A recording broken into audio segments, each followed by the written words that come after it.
Alright, a little bonus footage. Let's put the vehicle back together and address a couple of these other small customer complaints. So no more codes in the drivetrain or the stability control. We have one code in the multifunction camera. Calibration of control unit has been lost or not carried out.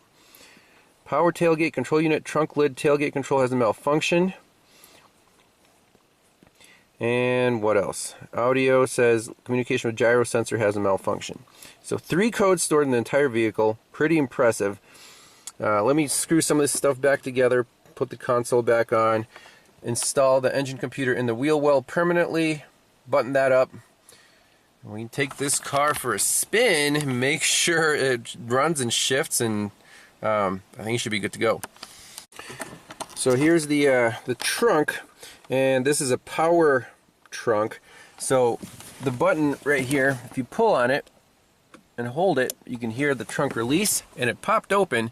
But there's also a power, it's supposed to close on its own when you push the button the other way, and it does not.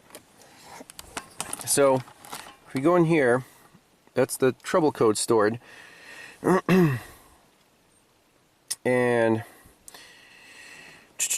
let's see here, special function, let's see, read data stream, and in measurements and positions, let's see, select all these. So there's a potentiometer there, it's at 4 volts, it closes at 1 volt, so that's the position. And it says normalization status of trunk lid not normalized. So I assume after all this, replacement of the fuse box and battery disconnections, this thing needs to be normalized. How do we do that? Let's look at special function. Teach and process. Denormalization, normalization of liftgate control. Okay. Fine. F3, normalization. When button is pressed, liftgate control is denormalized and then renormalized. The actual value normalization status changed briefly to not normalized and normalized. So F3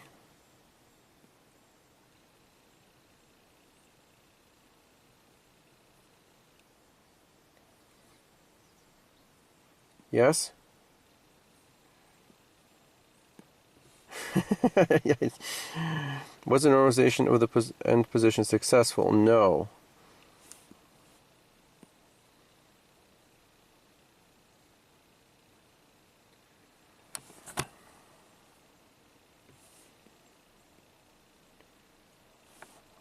Denormalized and then renormalized. Oh, completely open liftgate manually.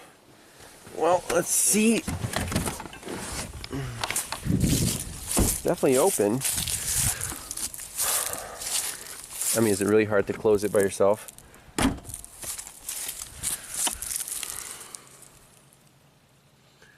Caution, open tailgate manually. Okay.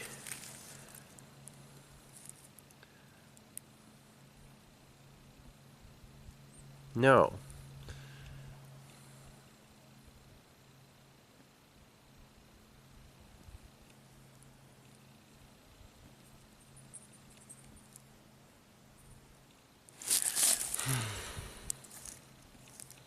Again, the only way to learn here is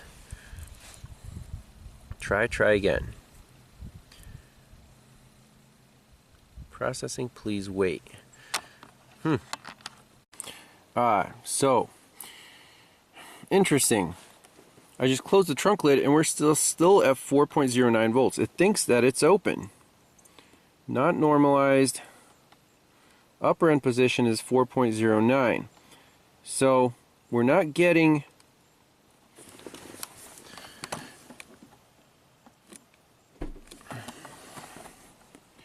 see, that didn't change at all. We're not getting feedback from this potentiometer. And where's the potentiometer? Oh, it's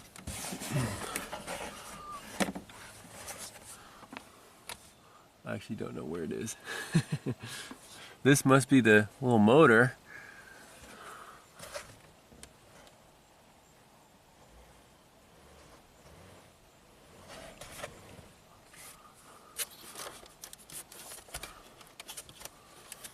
Well, we gotta find where the potentiometer is. So the customer said that he can live without the power trunk, but I'm just doing a quick preliminary check just to make sure there's not something silly that's wrong with this power closed system. So the way this thing works, this N121, that is our trunk lid control unit, and the OE wiring diagram shows this M51.3, that is the actual motor, and potentiometer, that's the position sensor. So M51.3 is tailgate control drive unit. On scan data, we saw that the signal from this potentiometer is stuck at 4.1 volts. Well, on the meter, that's exactly what we have. So there's the connector for the potentiometer. It's 3 wires. So we have a 5 volt reference over here. That's exactly at 5 volts. And the ground on the left, that's good. The middle is the position. Now, where's the actual sensor? So, just doing a visual inspection, the way this thing works is there are cables attached, if you can see that, on each side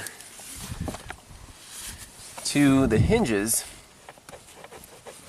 and they go to the motor. And then that, when the trunk closes, those cables retract, and the motor spins, and we should get a change on our voltage. It does not change, it's stuck at 4.1 volts. So there's something wrong internally in here, and you can kind of see the encoder motor drive assembly is in there. But to actually diagnose it, you got to tear this whole thing apart, and the customer declined further diagnostics. So we're just going to leave that alone, and he's going to have to close his trunk the old school way by using your hand. What a novel concept.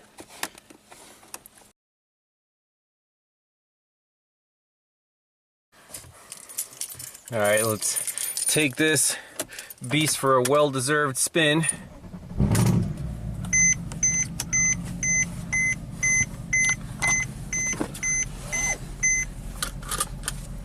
Lane keeping assist currently unavailable.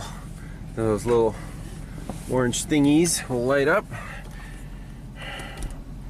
First time this thing is moved in a while. Let's see if we can move out of its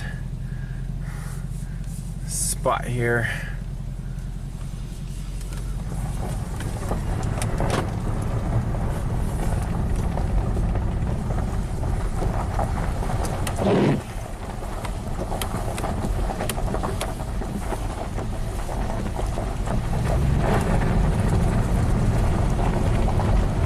Let's get this out on the open road, see how she drives. Alright, let's see how this beast accelerates.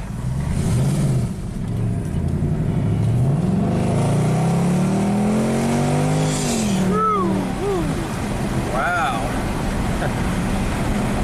That's impressive.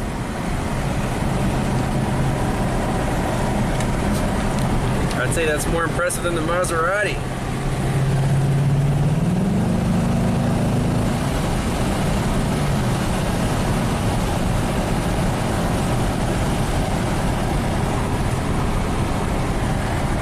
What if we press that AMG button?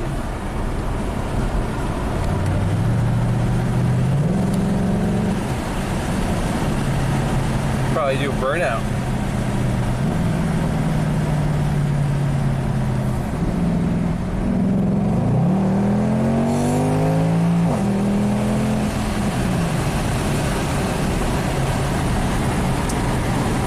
Pretty crazy. Definitely wear your seatbelt in this car. Pretty nuts. I think the owner will be pretty pleased.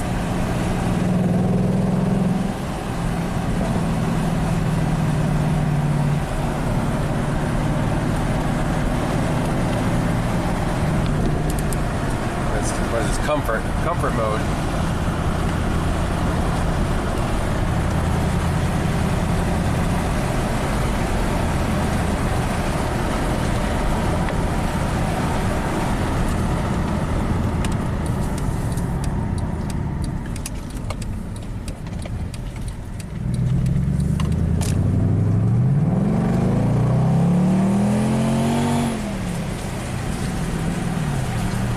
Wow, I bet that does 0 to 60 in under 4 seconds. This is probably the fastest car I've driven, I'm not gonna lie. In the winter, it would be nice if it had the 4MATIC all-wheel drive, but if the roads are dry and smooth, this thing will rip you a new one. That's pretty awesome. Code scan after the test drive. Internal data could not be stored in the control unit. Now, I don't know if that was after a battery disconnect. Clear the fault out.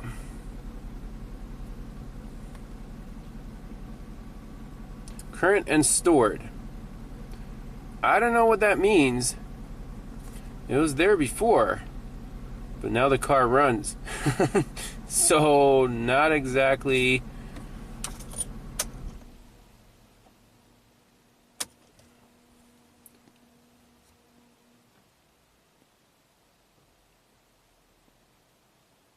No DTCs.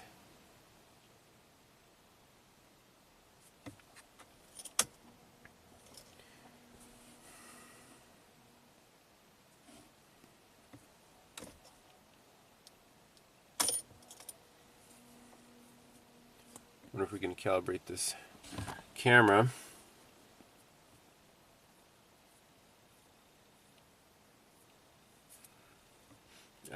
So we need special ADAS stuff here. Well, we'll leave that for another shop. Can't do everything.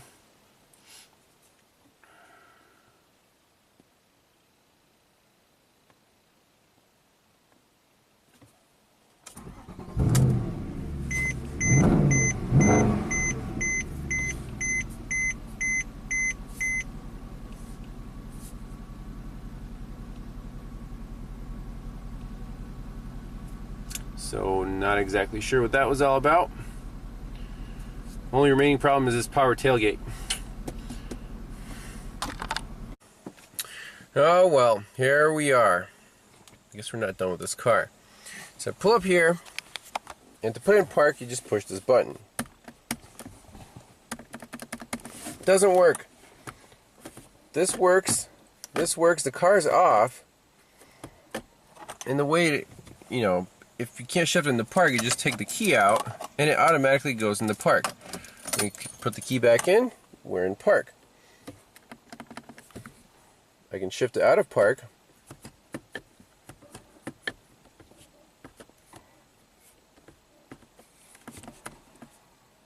There, it just came back.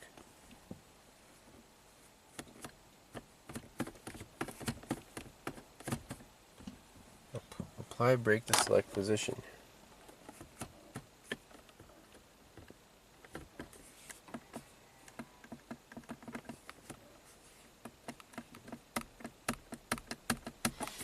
And the codes stored are in the ISM. This is the shift module on the transmission. Communication with direct select lever has malfunction. There's an invalid signal. Same in the TCM. Fault in CAN communication with component N150 direct select interface. The only problem is it does not show up on the scanner. There is no DSI anywhere on this tree, unfortunately.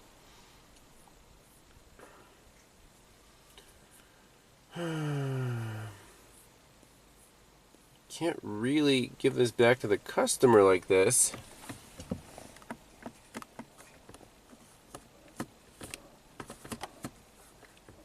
I mean, this thing is just 4 wires, power, ground, and 2 communication wires on the drivetrain can. How can I have a problem communicating? Probably need a new shift lever. Communication's fine. This works, this works, this works. Stupid P button doesn't work. Unbelievable.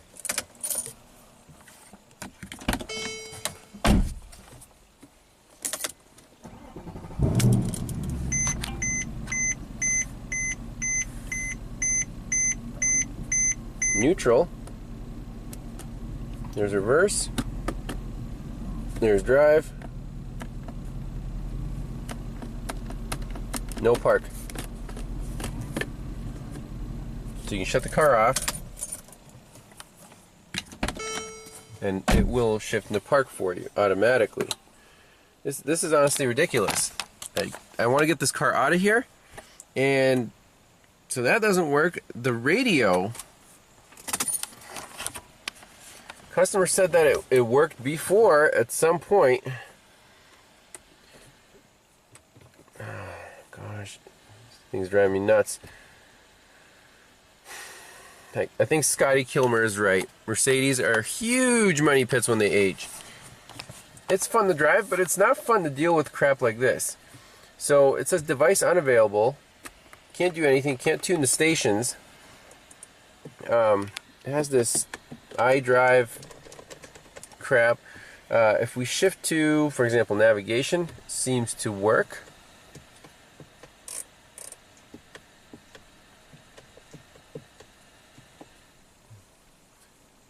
This video changer empty. Okay, that's fine. System.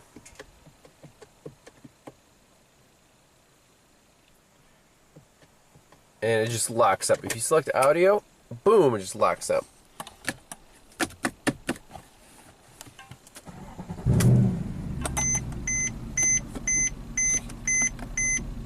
See, it just worked. It just went in the park.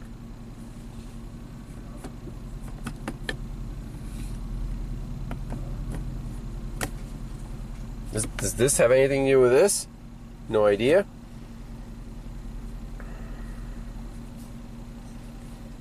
In the audio, though, there are two failures. Communication with gyro sensor has a malfunction. Okay. Watchdog function has detected internal hardware fault. Does that have anything to do with anything? Gyro sensor. Well, let's wrap up this Mercedes E63 AMG adventure. It runs great. It drives great. I think customer will be very pleased. Obviously, it's not perfected. So I did a final code scan here after a couple test drives, and you can see the ISM and the TSM are fussing about the direct select shifter. So intermittently the park button switch doesn't work. It needs a new shifter assembly. That's like, I don't know, $600 to $700. Customer can do that himself later. Multifunction camera. Calibration of the control unit has been lost or was not carried out. So it needs an ADAS calibration for the camera. So the lane assist stuff doesn't work at the moment. Again, doesn't really affect drivability.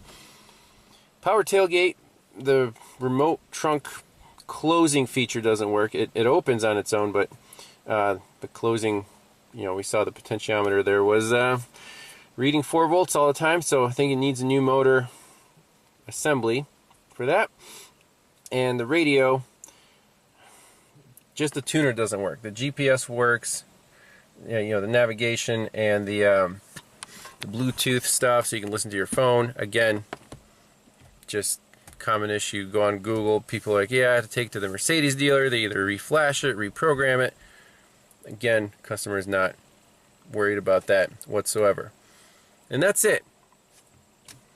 So pretty neat that with the LaunchPad 5 we could take care of the programming without taking this thing to the dealer, because it was a beached whale, and without that it wouldn't have moved.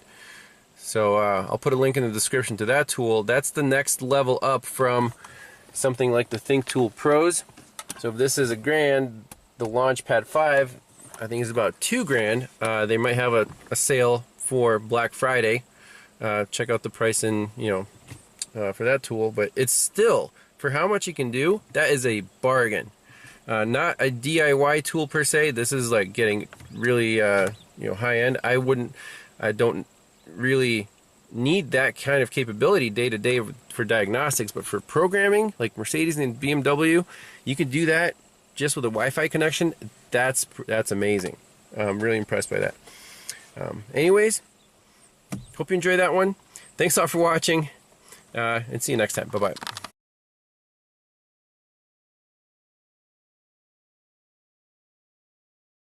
Alright, so the Mercedes is loaded back up on the tow truck. Here's the proud owner. I gotta ask, Unique, it must be really nice to have your own tow truck if you own a Mercedes. Yeah. Is that the case? Yeah, it's convenient when I need to tow it.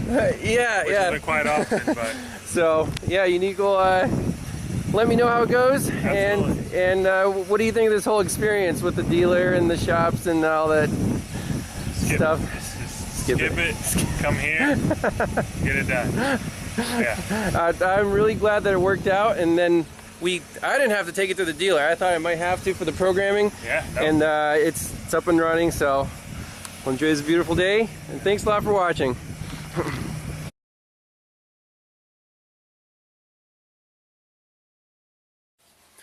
Everyone, I hope you enjoyed that adventure with the Mercedes as much as I did. There were some moments that were a little nerve-wracking, but we got through it. The car's back on the road. It's been 3 weeks since the customer picked it up. Mercedes has been driving flawlessly, so really happy about that. Last thing I want to follow up with is the dealer. Some people said I was a little harsh in the last email, so I want to follow up with them and basically, you know, let them know that the car is back on the road, everything's good, happy ending, and just, you know, I've never worked in a dealership service department, so I totally understand that the technicians there, they're doing their best, and sometimes the system, you know, it's rigged against them, and that's how these situations happen, where the diagnosis is not accurate and the customer gets quoted some ridiculous amount of money, and that's unfortunate. So here's my email. Hi Ron, hope you had a good Thanksgiving. Just an update on the white Mercedes AMG. It has been starting, running, and charging great after installing and programming the new ECM. Customer is thrilled to be driving his AMG again. I really do appreciate your willingness to help me out on this car and for the senior tech providing the service history and details. I have never worked in a dealership setting before, so I'm genuinely curious. Does the factory technician training include basic electrical theory and instruction on how to use an oscilloscope to diagnose electrical faults? Now, I know a lot of dealership techs also watch the channel, and I really want to know, what does the factory service training include? Without basic electrical and oscilloscope training, it's really almost impossible to diagnose these modern cars, especially communication faults, stuff like that. So write down in the comments if your training has included some of this stuff, and if the dealership service department, do you have an oscilloscope on hand to use in the diagnostic process. The oscilloscope, basically a fast graphing voltmeter, is the only way for a technician to see the electrical signals and glitches on a circuit. There is no way to properly diagnose a CAN communication issue without this essential tool, especially on high-end European cars that may have over 50 separate modules and several networks tying them together. Anyways, here's a link to the videos of the diagnostics and repair on this AMG. I hope your technicians take time to watch, and please give some feedback. Trying my best to learn, share the knowledge, and contribute to the auto repair industry to improve diagnostics accuracy. At the end of the day, improved customer satisfaction is the best outcome. So I think that should hold true for any shop, independent shop, dealership. You want your customers to be happy, right? I think. Less comebacks, better customer service, just better all around. So that was my response, and happy ending on that one. Hope you enjoyed the series, and we'll see you in the next one. Bye-bye.